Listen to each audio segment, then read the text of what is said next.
Hi అందరికీ. ఈరోజు Sunday special అయితే మేము చికెన్ కర్రీ చేసుకుంటున్నాం.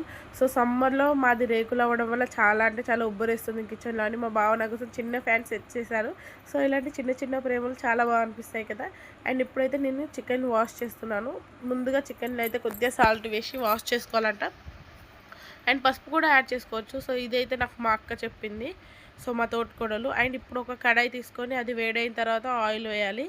ఆయిల్ వేసిన తర్వాత అయితే మీరు బగారా ఐటమ్స్ ఇష్టపడితే అవి వేసుకోవచ్చు, లేదంటే నార్మల్గా కూడా ఆనియన్స్ యాడ్ చేసుకోవచ్చు. ఆనియన్స్ చిన్నగా ఉండడం వల్ల ఏంటంటే గ్రేవీ కన్సిస్టెన్సీ మంచిగా వస్తుంది అండ్ మనకు తింటప్పుడు కూడా మంచిగా అనిపిస్తుంది. సో పెద్ద పెద్ద స్లైసెస్ చేయడం వల్ల కొద్దిగా వాటర్ ఉంటుంది కర్రీ. అండ్ కొద్దిగా సాల్ట్ వేయడం వల్ల ఆనియన్స్ తొందరగా ఫ్రై అవుతాయి. ఈ టిప్ ఎప్పుడైనా ట్రై చేసి చూడండి, చాలా బాగుంటుంది. కొద్దిగా పసుపు యాడ్ చేసి అండ్ పసుపు పచ్చివాసన పోయేంత వరకు ఫ్రై చేసిన తర్వాత అల్లం వెల్లిగడ్డ పేస్ట్ అయితే యాడ్ చేసుకోవాలి, లేదంటే చాలా స్మెల్ వస్తుంది. అండ్ ఇలా అల్లం వెల్లిగడ్డ పేస్ట్ వేసినప్పుడు అయితే వచ్చే స్మెల్ నాకైతే చాలా ఇష్టం.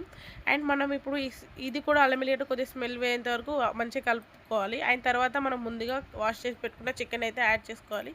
ఇలా చికెన్ మొత్తం మంచిగా వాటర్ లేకుండా మంచిగా వాష్ చేసుకుంటాం కదా, అదంతా వేసుకొని అండ్ తర్వాత అయితే మనం మంచిగా కలుపుకోవాలి. అండ్ అందులోంచి వచ్చే వాటర్తోనే చికెన్ అనేది 50 to 60% మంచిగా కుక్ అవుతుంది. సో మనం ఇంకా ఏ వాటర్ యాడ్ చేయాల్సిన అవసరం లేదు. సో ఆ వాటర్ అంతా ఇంకిపోయేంత వరకు ఆగాలి, ఆవిరయ్యేంత వరకు. తర్వాత నేనైతే ఇదంతా చేస్తున్నప్పుడు మా చిన్నోడు తింటున్నట్టు సౌండ్ వస్తే చూస్తే మా పిన్ని అయితే కొన్ని ఐటమ్స్ తెచ్చిచ్చింది వానికి షాప్ నుంచి. సో అవే తింటూ ఎంజాయ్ చేస్తూ టీవీ చూస్తున్నాడు. తర్వాత మనం మీ టేస్ట్కి తగినంత కారం అండ్ ధనియా పౌడర్ వేసుకోండి. సో కొత్తిమీర లాస్ట్కి వేసుకోవాలి. అండ్ ఇది అంతా కొద్దిగా కలుపుకున్న తర్వాత కొన్ని వాటర్ పోసుకుంటే మనకు గ్రేవీలా వస్తుంది. వాటర్ పోసి 10 నిమిషాలు అయినా కూడా ఎందుకు అదంతా కూర అలాగే ఉందని చూస్తే గ్యాస్ అయిపోయింది. మా ఇంట్లో కూడా గ్యాస్ కష్టాలు వచ్చాయండి. అండ్ ఇప్పుడైతే దాన్ని చిన్న సిలిండర్ పైన మా బావ సెట్ చేశాడు. సో ఎలాగో కూర వండేశాను. అండ్ ఇదే అండి మా సండే ఇలా గడిచిపోయింది. Thank you. సబ్స్క్రైబ్ చేసుకోవడం మర్చిపోకండి.